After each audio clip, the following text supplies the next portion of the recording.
ijazah. Soal ijazah presiden ribut sampai sekarang, masif sekali gerakannya.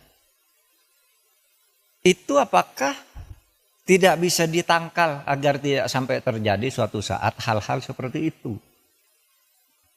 Soal ijazah presiden asli itu apa tidak, itu pelanggaran hukum atau pelanggaran etik? Ini sebenarnya tidak akan terjadi soal pelanggaran itu kalau undang-undangnya ketat. Mengatur, mengantisipasi agar itu tidak terjadi, dan kalau terjadi apa akibatnya. Misalnya kasus ijazah Pak Jokowi yang sekarang ini, saya ikut bicara sebentar kemarin. Saya sih tidak, saya tidak peduli apakah ijazah Pak Jokowi itu asli atau tidak. Saya tidak peduli karena itu tidak akan ada akibatnya terhadap proses ketatanegaraan kita. Dalam arti begini, taruhlah misalnya betul tuh ijazah Pak Jokowi palsu misalnya. Lalu ada yang mengatakan gini, kalau betul ijazah Pak Jokowi palsu, maka seluruh keputusan-keputusannya selama menjadi presiden itu batal, tidak sah. Saya bilang enggak lah. Apa hubungannya? Itu kan hukum tata negara. Kalau pidana iya. Pidananya bisa. Kalau terjadi pemalsuan, itu karena kebohongan.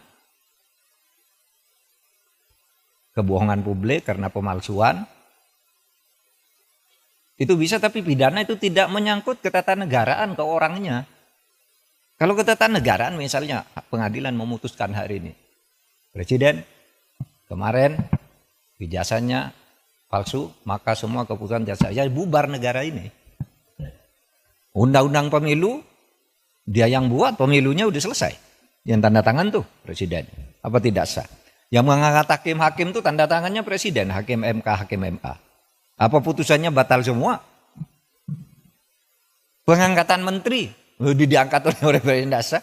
Apa batal semua itu kebijakan perjanjian internasional dan sebagainya? Enggak. Enggak bakal tidak sah. Karena apa? Kalau pendekatannya hukum tata negara dan hukum administrasi negara, itu dalilnya itu keputusan yang sudah dibuat secara sah oleh kedua belah pihak, itu harus dijamin kepastian hukumnya. Wah, itu berlaku. Kalau salah ya sudah, misalnya kita kontrak dengan Cina, bikin jalan tol gitu, bikin kereta api gitu. Karena kita tidak senang lalu mau batal, ya Cinanya tidak mau. Kita terikat oleh hukum internasional juga dalam sengketa internasional. Atau kampus-kampus ini menjadi tidak sah semua ijazahnya. Karena apa? Yang mengangkat menteri, rektornya yang menandatangani ijazah itu. Menteri itu diangkat oleh presiden. Oleh sebab itu jangan terlalu ngelantur. Bicara keabsahan ijazah presiden kok dibilang lalu keputusannya tidak sah. Karena saya mengatakan begini, ini ada aja yang nanggapi. Saya lihat di TikTok. Seakan-akan apa? Mahfud MD sekarang sudah berubah. Sudah mendukung Pak Jokowi. Dia mengatakan bahwa kalau ijazahnya Pak Jokowi palsu, keputusannya tidak batal. Lah iyalah, bukan karena mendukung, memang begitu. Coba, teori apa yang bisa menyatakan itu? Kecuali pidana ya. Kalau pidana personal, bukan pada keputusan ketatanegaraannya. Iya, saya bilang. Yang saya katakan begini, ada yang tanya juga, Pak Mahfud, Anda kok enggak ikut-ikut nih? Ikut dalam gerakan menggugat ijazahnya Pak Jokowi. Saya enggak punya kepentingan. Apa? Kepentingan saya enggak ada. Makanya itu ditolak. Ditolak oleh pengadilan tuh bukan karena pengadilannya salah. Gini, mari saya jelaskan. Biar nanti saudara kalau mencari celah ngatur pelanggaran presiden yang terlanjur terjadi itu di undang-undang kepresidenan mau diatur bagaimana. Saya dengar paper yang masuk sudah banyak. Coba nanti dipilih butir. Ya begini. Yang gugat ijazahnya Jokowi ini pertama masuk ke gugatan peradilan perdata. Sudahlah, keabsahan ijazah kok digugat ke pengadilan perdata, pengadilan bilang bukan wewenang saya. Jadi benar pengadilan itu bilang, NO, saya tidak dapat nerima ini karena bukan wewenang. Tugas pengadilan itu bukan mencabut ijazah. Terus apa dong? Lagi pula, kalau perdata itu ya seperti teorinya, perdata itu yang menimbulkan hak dan kewajiban. Orang bisa melakukan gugatan perdata kalau ada perjanjian kontrak di antara kedua pihak di mana yang satu tidak memenuhi syarat. Kapan Pak Jokowi melakukan kontrak dengan orang yang menggugat itu? Mewakili siapa dia? Iya kan? Pengadilan begitu. Saya tidak membela Pak Jokowi, tidak juga membela pengadilan. Benar dia, justru kalau dia memutus salah. Pengadilan negeri itu. Terus kemana dong? Tidak ada kan? Pihak yang dirugikan siapa? Secara perdata. Siapa yang perdata itu kan pribadi dan badan hukum privat. Oh kalau gitu pindah ke PT UN. PT UN juga menyatakan tidak bisa nerima. Kenapa? Kalau saya dinyatakan mencabut ijazah tidak sah. Seharusnya Anda minta, kalau mencabut ijazah itu minta ke UGM. Karena UGM yang menerbitkan, masa PT UN. Dan lagi pula apa rugimu secara ketatanegaraan, ketatausahaan negaraan. Pencabutan itu minta ke UGM, kamu UGM yang mengeluarkan. Kok saya disuruh menyatakan tidak sah? Kalau Kalimantan suruh nyatakan tidak sah, pasti NO dong. Kalau mungkin minta agar pengadilan memerintahkan UGM untuk mencabut gitu, itu jadi perkara, pihaknya jadi UGM. Maka saya bilang, wah UGM tidak usah melibatkan diri lah, apa buang-buang waktu begitu. Dan orang tidak berwenang juga. Lembaga hukum perdata privat, kelompok orang datang ke UGM memaksa saya meminta lihat ijazahnya Pak Jokowi, tidak bisa. Kalau begitu setiap orang bisa datang ke sana minta melihat ijazahnya Pak Mahfud itu apa. Gitu. Misalnya, saudara nulis nih kayak ini. Profesor Dr. Muhammad Mahfud MD SHSU, benar. Tapi sekarang yang beredar, Profesor Dr. Muhammad Mahfud MD SHSU MIP. Yang di kepres yang terakhir itu ada MIP-nya. Saya tidak pernah mengusulkan nama MIP itu. Tapi saya tahu, kira-kira orang yang membuat kepres ini tahu bahwa saya punya gelar MIP dari UGM. Tetapi MIP itu sudah ditulis di SU itu karena saya lulus UGM S2 itu. Waktu itu lulus tahun 87 itu gelar S2 UGM namanya SU, Sarjana Utama. Sesudah itu ganti MA, Magister Artium. Sesudah itu berubah Magister Ilmu Politik, Magister Ilmu Hukum, Magister Ilmu Teknik, kayak gitu-gitu. Sebenarnya SU itu sudah mewakili MIP. Kalau orang lalu minta ke pengadilan cabut, saya tidak masang sendiri, saya tidak tahu. Nah, oleh sebab itu sekarang saya katakan, kalau gitu masuk ke pidana. Nah, kalau ke pidana, itu kan masuk ke pidana. Malah yang dihukum orang yang menyebarkan berita bahwa ijazahnya palsu. Dihukum bener, ya dihukum, masuk penjara 2 orang. Karena apa? Dianggap menyebarkan berita bohong. Sekarang masih di penjara, belum keluar. Malah yang punya ijazahnya tidak dipersoalkan. Sekarang jalurnya sudah masuk, tinggal politisnya bisa enggak? Karena yang dilaporkan sekarang, ya, yang dilaporkan sekarang itu adalah pemilik ijazah dan sudah dilaporkan ke Baris Krim. Nah kalau itu arahnya udah tepat, tinggal hukumnya nanti dinilai benar apa tidak. Itu palsu. Nah kalau gitu UGM boleh hadir, dipanggil pengadilan. Kalau cuma didatangi orang, saya minta ijazahnya, saya minta skripsinya untuk apa? Kalau saya enggak boleh.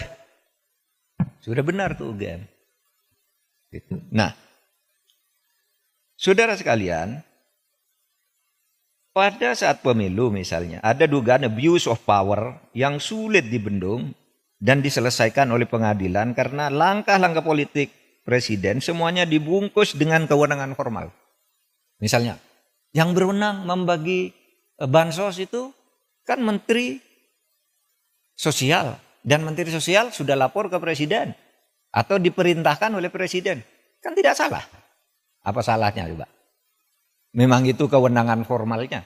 Tapi di pelaksanaannya lalu dibelokkan. Nah itu soal lain.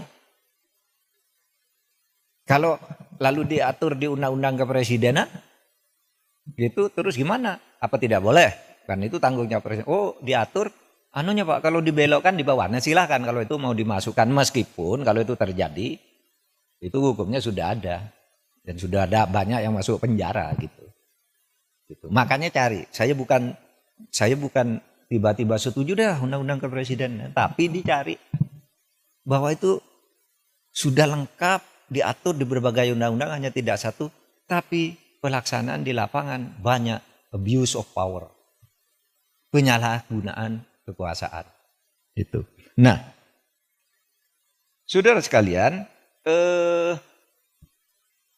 sampai saat-saat akhir di masa jabatan misalnya, dalam masa istilah Mas Zainal Arifin Mukhtar itu masa lemdak. Masa lemdak itu masa bebek lumpuh. Di mana presiden itu sudah tidak lagi menjadi presiden karena sudah terpilih yang baru, cuma menunggu pelantikan tuh lemdak namanya. Nah, belakangan ini di masa demisioner, gitu. Di masa demisioner banyak sekali kebijakan-kebijakan strategis yang kemudian mengikat presiden baru. Orang protes, terus presiden baru apa dong? Nah ini kalau mau diatur oleh undang-undang kepresidenan boleh juga. Coba nanti. Kalau di masa lemdak, begitu presiden baru diumumkan terpilih, tinggal nunggu 3 bulan pelantikan. Apa yang boleh dilakukan oleh presiden lama? Apa yang tidak boleh dilakukan? Diatur juga boleh. Masa-masa itu. Ya. Misalnya tidak boleh membuat keputusan strategis. Kan bisa saja loh. Gini loh.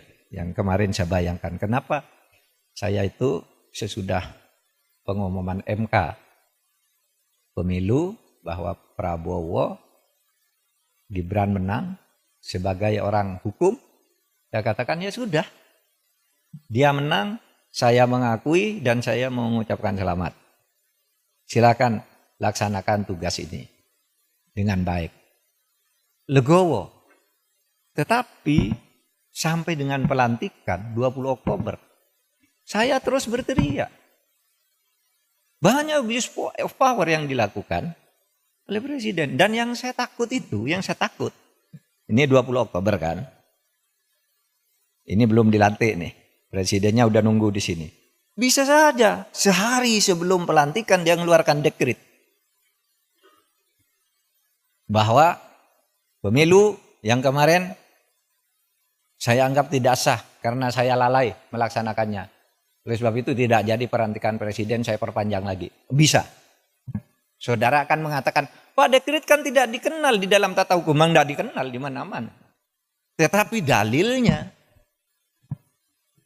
setiap kekuasaan yang diperoleh dan efektif ditaati tidak bisa dilawan, itu mengikat.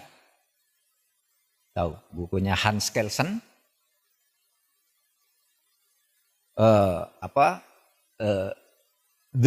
The Pure Theory of Law. Itu kata gini, revolusi dan pemberontakan yang menang, perlawanan terhadap konstitusi yang menang itu menjadi hukum baru kalau bisa efektif dipaksakan kepada rakyatnya. Ini teorinya.